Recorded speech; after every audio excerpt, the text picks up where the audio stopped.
I wouldn't expect for liberals to be okay with Trump and Musk being friends, as well as Elon Musk being the richest man in the world, not having a vested interest other than really wanting to see the United States of America do well, audit the federal government, because A, they're emotional, and B, most people that operate in this liberal mindset have expectations for large government and for the government to take care of them. And they're not really good fiscally. Like, they're not good financially. They don't look at everything from a business perspective. They think that the government should be participating in every aspect of their life. So this doesn't resonate with them. You know, when you say $36 trillion in debt, $1 to $2 trillion in interest payments every single year, that exceeds the Defense Department's budget, and it's continuing to go up and it's continuing to balloon. They don't care nothing about that.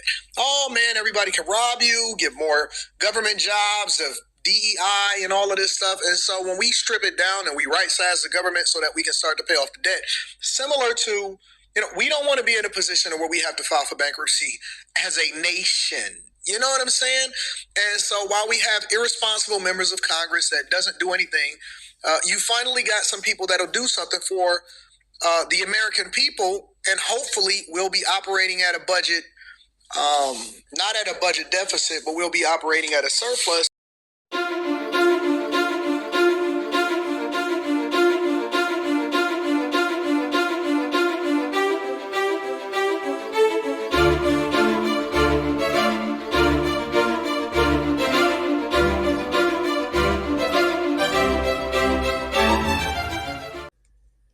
Look at Anton Daniels. Anton Daniels is looking at Elon Musk with such admiration. But see, what Anton Daniels is not telling you guys is that Elon Musk was caught in a bold-faced lie. That an example of the fraud that you have cited was $50 million of condoms was sent to Gaza. But after fact-check this, apparently Gaza in Mozambique, and the program was to protect them against HIV. So can you correct the statements? It wasn't sent to Hamas, actually. It was sent to Mozambique, which makes sense why condoms was sent there. Yeah. And how can we make sure that all the statements that you said were correct, so we can trust what you say? Well, first of all, some of the things that I say will be incorrect and should be corrected. So nobody's going to bat 1,000. I mean, we will make mistakes, but we'll act quickly to correct any mistakes. Also, why isn't Anton Daniels not telling you that it's been the Democrats that have been fiscally better for the country than the Republicans? Every time the Republicans get in office, the deficit goes up. And then the Democrats get into office and they have to fight to bring the deficit back down. That's the way it's been pretty much since 1900. And Clinton was the last president that had balanced the budget, a Democratic president. Clinton, he balanced the budget. But why isn't Anton Daniels telling you that? And the reason some people think, well, I don't know, I remember that economy when he first came in being pretty good.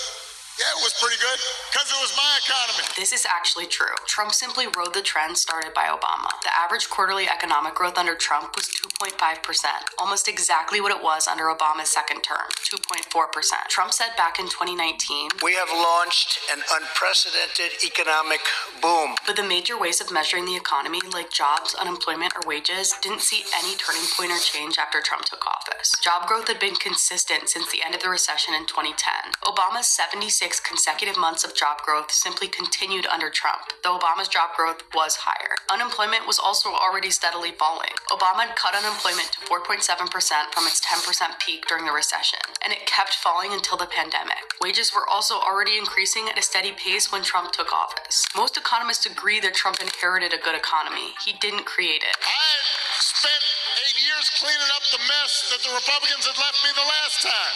So just in case everybody has a hazy memory, he didn't do nothing accept those big tax cuts. And those big tax cuts benefited the rich, but did almost nothing for the middle class. And they don't expire until the end of 2025. I've been now around long. I think of myself as a young guy, but I'm not so young anymore. And I've been around for a long time. And it just seems that the economy does better under the Democrats than the Republicans. Now, it shouldn't be that way. But if you go back, it just seems that the economy does better under the Democrats. Well, it certainly did well under Clinton. But I wouldn't suggest it was so great under Jimmy Carter. That's true. That's true. Do you remember the interest rates? No, I know. It's Jimmy Carter was not in the same thing, but certainly we had some very good economies under Democrats as well as Republicans. But we've had some pretty bad disaster under the Republicans.